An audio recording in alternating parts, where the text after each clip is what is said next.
दोस्तों बता दें कि 2024 लोकसभा का सबसे hot seat Purnia Lok Sabha seat रहा है, जहां से निर्दलीय उम्मीदवार पप्पू यादव जीते भी और वहां से लड़े थे।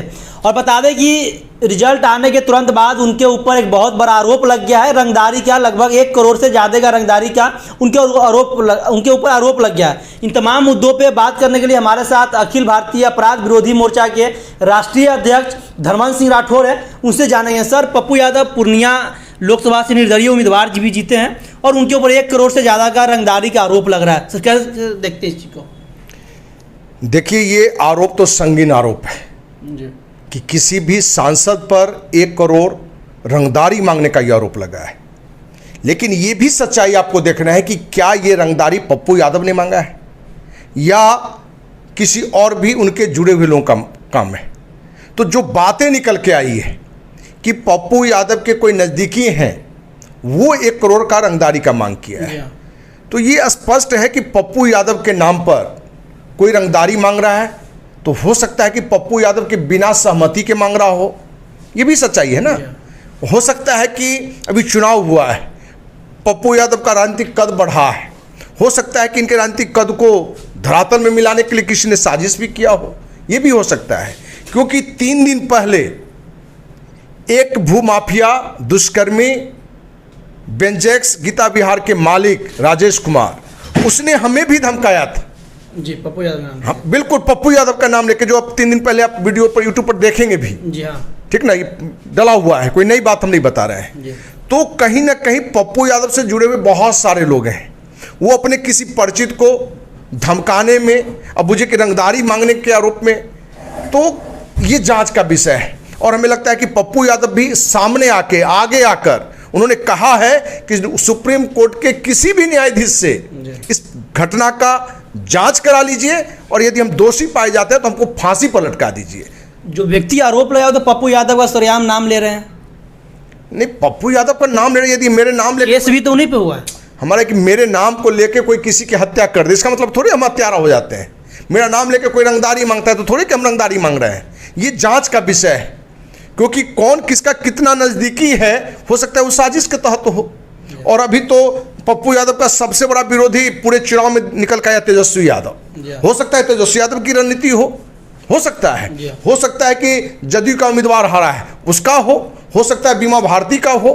तो ये किसी की भी साजिश हो सकती है। हम ये नहीं कि पप्पू यादव का बचाव कर रहे हैं, लेकिन इस पूरी घटना का जब तक जांच नहीं हो जाता है, क्योंकि एफआईआर तो हो गया है, एसपी ने प्रेस विज्ञप्ति भी जारी कर दी है, मीडिया को भी जानकारी भी दे दी है, तभी तो पूरे देश में सारे नेशनल चैनल पर गूंज रहा है।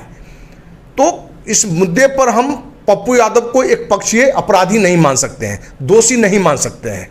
लेकिन जांच में यदि निकलता है तो बहुत बड़ा ये बात गलत बात है और पप्पू यादव को इसके लिए सदस्यता भी खत्म करनी चाहिए। कई लोग तो ये भी सवाल उठा रहे हैं कि चुनाव में काफ़ी मात्रा में पैसा पप्पू यादव ने निर्दलीय चुनाव लड़ने के नाते पैसा खर्च किया, जिसके वजह से ये काम उनके द्वारा किया गया। क्या लोग तो ये भी उनके ऊपर आरोप लगा रहे हैं? देखिए, पप्पू यादव का एक रिकॉर्ड रहा है कि हर मुद्दे, हर घटना में लोगों को सहयोग भी करते रहे हैं, मदद भी करते रहे हैं। तो मदद करते रहे तो कहीं ना कहीं से वो लेते हैं, 10 लोगों से सहयोग लेके कहीं सहयोग भी करते हैं। तो हो सकता है कि सहयोग के लिए भी कहीं मांगे हो तो वो घटना अलग है। लेकिन किसी एक व्यापारी से, वो भी दिया गया कि कोई फर्नीचर व्यापारी से 1 करोड़ की रंगदारी मांगी गई है, जबकि उसने एक स्पष्ट बात दिया है कि व्हाट्सएप कॉलिंग के तहत 2021 में भी पप्पू यादव खुद बात करके भी मांगा था 10 लाख रुपया। तो हो सकता है कि 10 लाख 5 लाख किसी संपन्न व्यापारी से कोई सहयोग राशि मांग सकता है किसी अच्छे काम के लिए। इसका मतलब नहीं कि वो रंगदारी है, लेकिन उसने इस बार चर्चा में 2021 की चर्चा किया।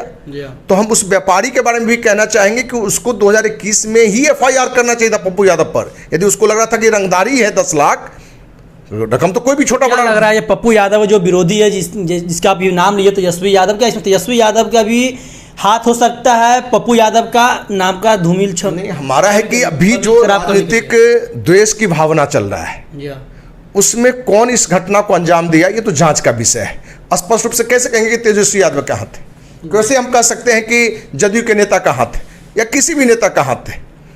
ये तो जांच का विषय है। लेकिन एक दृष्टि, प्रथम दृष्टि यदि देखा जाए तो इस पूरी घटना में हम पप्पू यादव को अपराधी नहीं मान सकते। अभी नहीं मानते हैं। बिल्कुल नहीं मानना चाहिए, क्योंकि आज के डेट में किसी भी बड़े नाम को लेकर किसी को धमकाना, रंगदारी मांगना या कोई पैरवी करना ये आम बात हो गया है। क्योंकि हमने बताया ना कि 3 दिन पहले, क्योंकि हमें मालूम है कि पप्पू यादव हमें जानते हैं और पप्पू यादव को मालूम है कि धनवंत सिंह राठौर को पप्पू यादव कौन को कहे, देश का प्रधानमंत्री धमका नहीं सकता है, और वो पप्पू यादव के नाम लेकर हमको धमका रहा है। तो इससे हमको लगा कि पप्पू यादव तो कहा ही नहीं होगा, क्योंकि पप्पू यादव को मालूम है कि धनवंत सिंह राठौर कौन है, वो किसी का नहीं सुन सकता है। पप्पू यादव के साथ 100 पप्पू यादव आएगा तब भी हम हिल नहीं सकते हैं। इसलिए कहीं से भी हमको इस केस में पप्पू यादव प्रथम दृष्टिया कहीं से अपराधी नहीं दिख रहे हैं। यदि कहीं से कोई बात है तो इसकी जांच होनी चाहिए, और जांच करके यदि जो भी दोषी है उस पर सरकार कार्रवाई करे। चलिए, तो हमारे साथ अखिल भारतीय अपराध विरोधी मोर्चा के राष्ट्रीय अध्यक्ष धनवंत सिंह राठौर थे। उनका साफ तौर पर कहना है जब तक इस पूरे मामले को जांच नहीं कर लिया जाता और उसमें जब तक पप्पू यादव अपराध नहीं दोषी करार किए जाते हैं तब तक उनको दोषी नहीं माना जाए। बाकी आपका क्या कुछ राय जरूर कमेंट बॉक्स के माध्यम से बताइएगा। धन्यवाद।